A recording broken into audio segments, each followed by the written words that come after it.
I'm 26 years old, and so I still like to say what I want to be when I grow up. And, being here at Cain's Chapel, many of you probably know that I love history, that I always start off my sermons with a story of history, especially military history. And so what I want to be when I grow up is I want to be able to tell a story like Harold tells a story. He tells one better than I've ever heard, so he's going to lead us in this time of the Air Force melody. So thank you, Harold. That's the Armed Forces.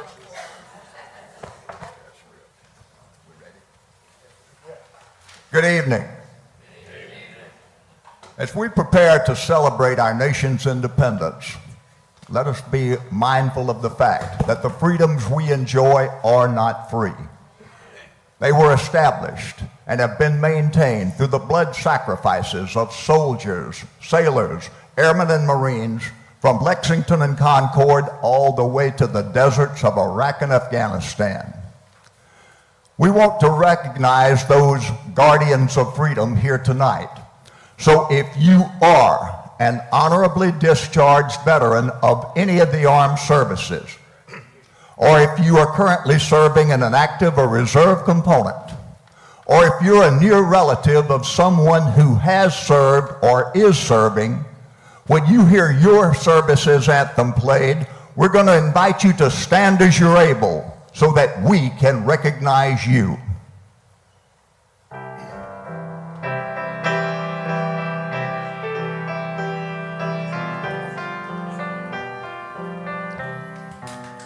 The second verse of the Army song proclaims, Valley Forge, Custer's ranks, San Juan Hill, and Patton's tanks. To that we add those who fought in the frozen mountains of Korea, the jungles and rice paddies of Vietnam, all the way to the deserts of Iraq and Afghanistan.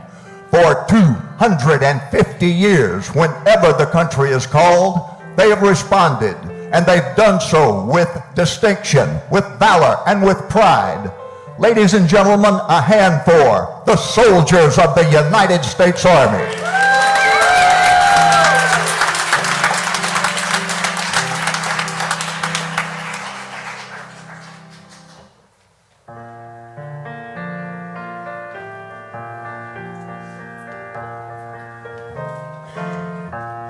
1779, when called upon to surrender his ship, Captain John Paul Jones gave the immortal reply, "Sir, I have not yet begun to fight," and carried the battle through to ultimate victory.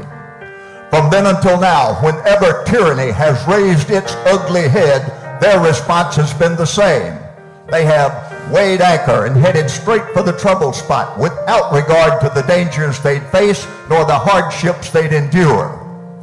June 1942, naval aviators sent 4 Japanese aircraft carriers to the bottom at the Battle of Midway Island, halting their advance and kicking off the island hopping campaign that would ultimately enable the war to end where it all began, with the Japanese surrender being taken on the deck of an American battleship. As we speak, a naval task force is on site off the coast of Yemen, battling the Houthi rebels' attempts at interdicting shipping in that key waterway. F-A-18 fighter jets helped make the point, and as a direct result of their efforts, that waterway is open to shipping again. And then, most recently, Tomahawk cruise missiles launched from Navy submarines rained down on Iranian nuclear facilities, helping to erase the scourge or the specter of nuclear holocaust. In all those things, they have lived their motto, life, liberty, and the pursuit of all who threaten it. Ladies and gentlemen, a hand for the sailors of the United States Navy.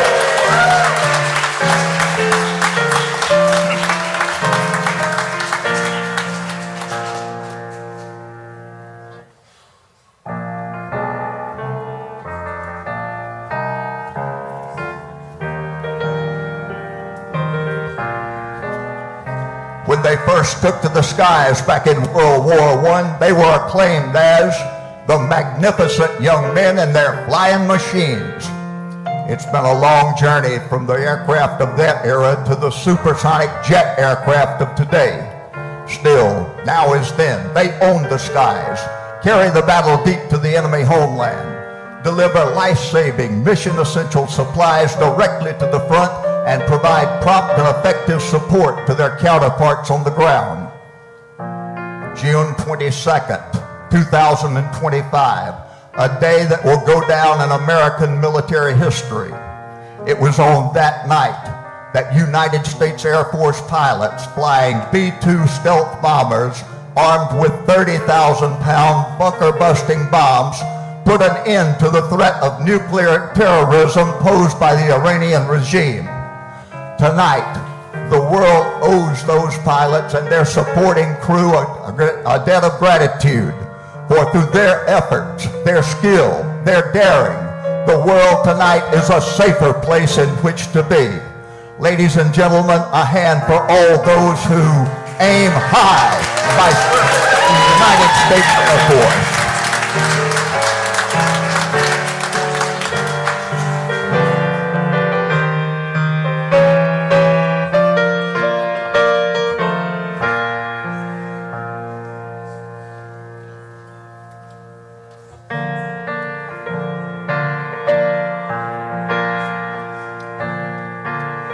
In recognition of the fact that warfare in the 21st century will require intel that can only be provided from outer space, the Defense Department has established the United States Space Force.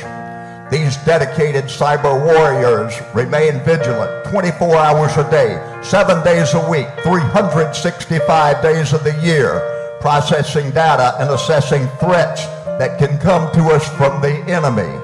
Silent, unseen, but nevertheless absolutely essential to our security. Ladies and gentlemen, a hand for the warriors of the United States Space Force.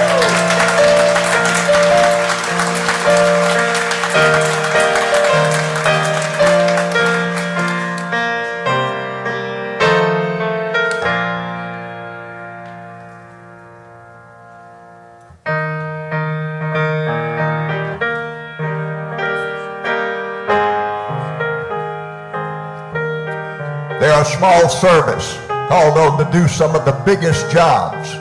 In peacetime, they patrol over 13,000 miles of U.S. coastline, stopping drugs and other contraband from entering our shores. And in time of war, they deploy doing jobs for which they're uniquely trained and equipped. World War II, Nazi U-boats were sinking ships off our coast. The Coast Guard sent at least 10 of those subs to the bottom. And in Vietnam, it was the Coast Guard that patrolled the inland waterways that served as supply routes for the Viet Cong.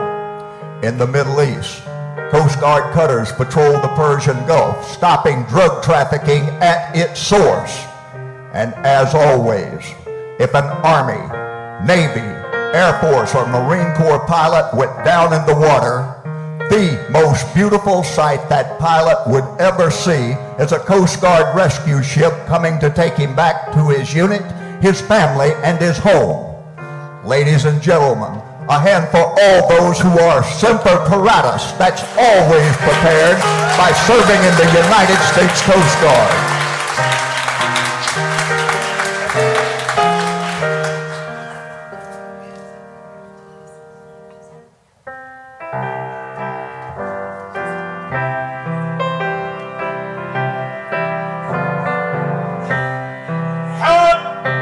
From the halls of Montezuma to the shores of Tripoli, familiar words defining the global scope of their mission. Less familiar is the second verse that proclaims, "We have fought in every clime and place where we could take a gun." Places the Marines have taken their guns include Iwo Jima in World War II, where the photograph of them raising the flag in triumph there inspired the entire nation. Next, they took them to Incheon Harbor in Korea, where they did what the experts said was impossible. They stormed the coastal defenses and then raced inland to liberate the South Korean capital of Seoul. Next, They took them to Cain in Vietnam, where they defiantly raised our flag every morning in the heart of enemy territory. The North Vietnamese dumped tons of ordnance and sacrificed the lives of literally thousands of their best troops in an attempt to pull that flag down. To the Marines' credit, they never did. And finally, they put the exclamation point on the victory when they took their guns to Baghdad, Iraq, and pulling down the statue of Saddam Hussein and dragging it through the streets to the delight of freedom-loving people the world over. This, for them, for this, we owe all of them a debt of gratitude to the few, the proud, the United States Marines.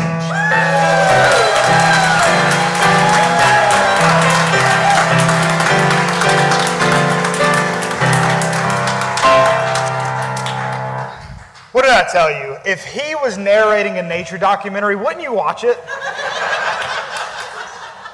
I just want to take a moment to thank all of those men and women who have served, those who have given their lives serving, but those that are continuing to serve and who have retired and been dismissed from serving. But I also want to thank every spouse, every child of somebody who's serving. Thank you for your service as well.